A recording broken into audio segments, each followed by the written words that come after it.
So our final condensation reaction is the Claisen condensation. Again, a new reaction by name, new reaction by what the reaction does, but not a new reaction mechanistically. The Claisen condensation is really just another nucleophilic acyl substitution reaction. So what's different about it from the ones we've already learned? It uses an enolate as the nucleophile. But other than that, nothing different about it from any of the other reactions we've learned. So we'll start with the simple case, which is, a self-condensation, um, or, using two of the same ester.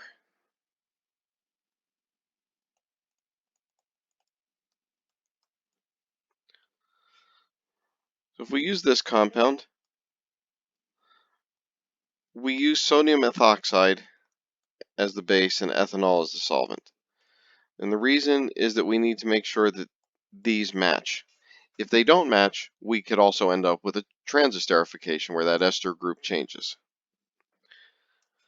But first step, very, very straightforward. That base comes in and removes the alpha hydrogen. A step that by this point we've seen quite a few times.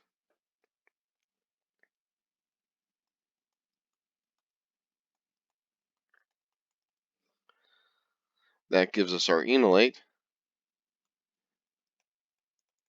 and that enolate can do nucleophilic attack onto the other ester.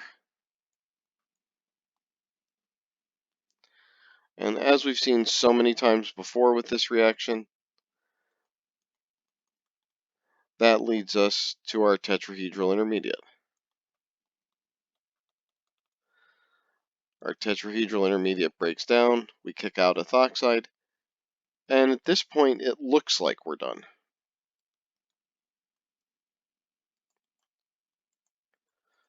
Because the compound we get to, we'll see in a moment, is our final product. But it turns out mechanistically the reaction's not done.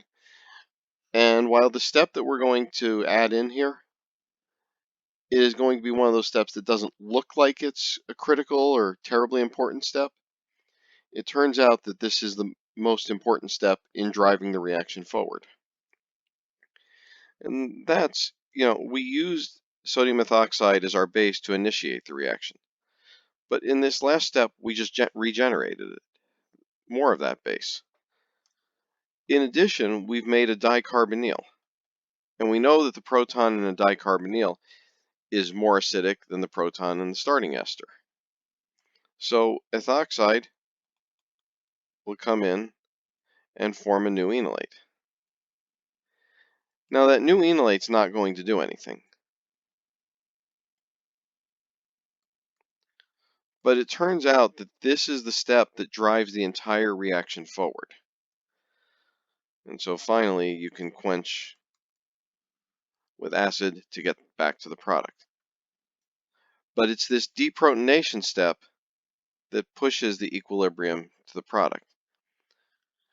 And in fact, this step is so important that if you don't have two alpha hydrogens, the reaction doesn't work.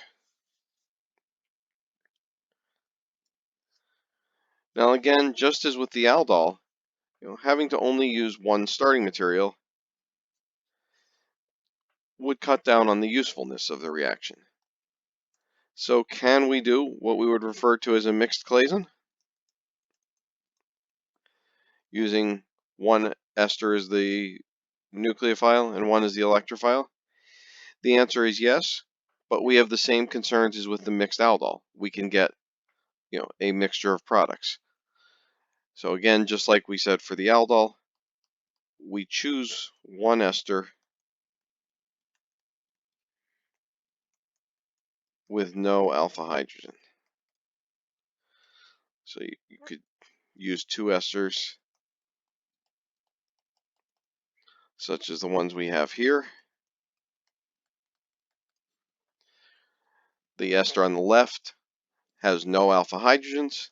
It therefore can't be our nucleophile. This one does have alpha hydrogens. It'll get deprotonated. It'll serve as our nucleophile, and we can form the product.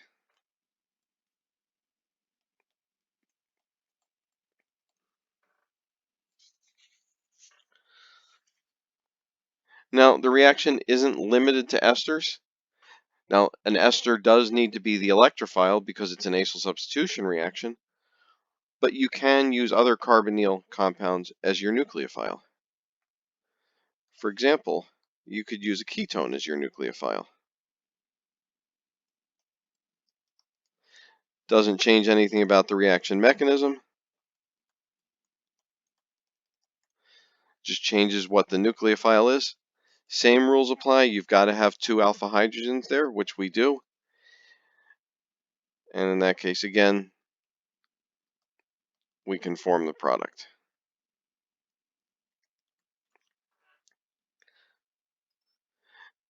The other way we can use the Claisen condensation is to do it in an intramolecular fashion.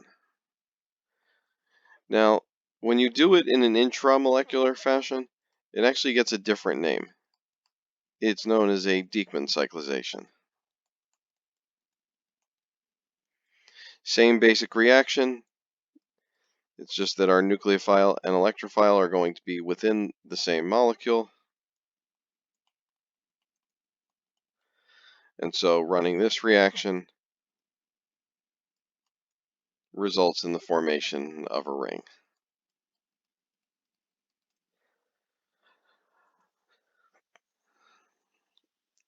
So now in the next video, which will get posted, we'll have a number of examples of these different types of reactions that you can use for practice.